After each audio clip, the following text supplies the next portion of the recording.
Hi everyone, I'm here on the 36th edition of the Banksy Award. I'm here with Chris, and we are here to celebrate how amazing you are in terms of your award. So congratulations. Oh, thank you. It's unbelievable. Such a great thrill to win such a prestigious award.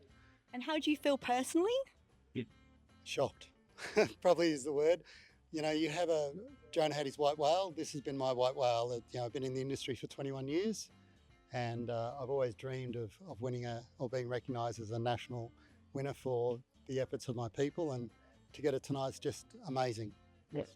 Congratulations. And Reclaim Energy, tell us more about what does it mean to reclaim energy outside of yourself, Chris? I think probably the word I'd use is validation in many ways. So we're a relatively small player in the Australian hot water marketplace, and we set out on a quest in 2018 to disrupt the industry, come up with technology that no one else was doing, and take hot water from being a dumb product that was a huge energy draw and create a smart, sustainable product that people could interact with and could control. Absolutely amazing. And what would be the one thing that you'd say has been the biggest obstacle and how you've overcome it in terms of in terms of Reclaim Energy? I think probably the biggest challenge has been convincing people that heat pumps as a technology is actually viable and it works. There were people had a lot of bad experiences probably 10, 15 years ago, and so the category was judged accordingly. And so we've worked really hard to build confidence and faith in people about the technology, and it's actually working. It's been a great story. Wow, amazing. Thank you so much for sharing. And in terms of the metrics, we also talk about if you can manage it, you can measure it. So what would be the metrics that you're actually measuring at Reclaim Energy to then go, right, we're moving the needle? I think, probably the main one is retention of our staff. A business is only as good as the people you've got working in it, and I'm one of those lucky business owners that's blessed to have such wonderful people. And then we've got some phenomenal resellers of the product who believe in the brand, who believe in the culture of what we do. And I think the third one is to have fun.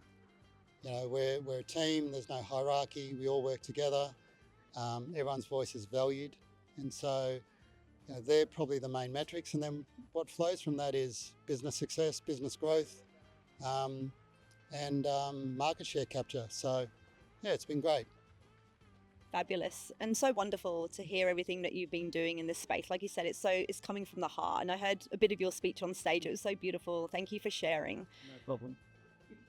And then in terms of, what would be, the metrics that you're actually managing outside of what you've already spoken about? Is there another metric that you manage outside of people, and from a sustainability point of view, how are you actually measuring a metric from that side of things?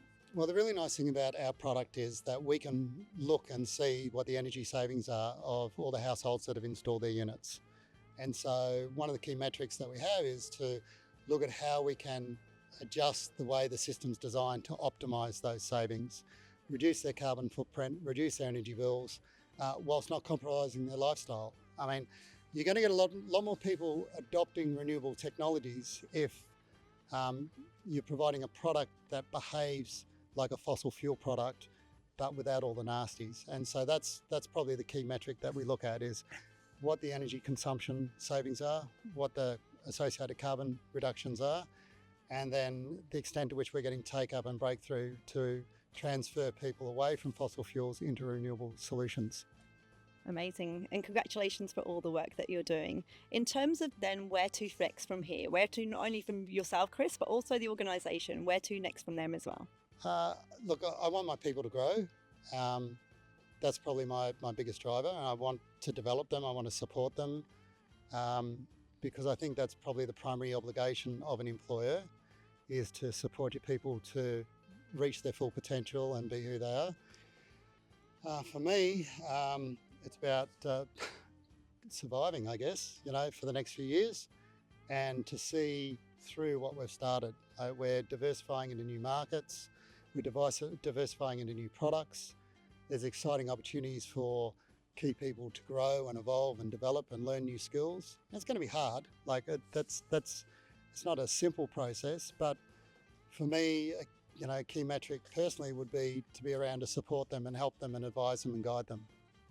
You sound like an amazing leader.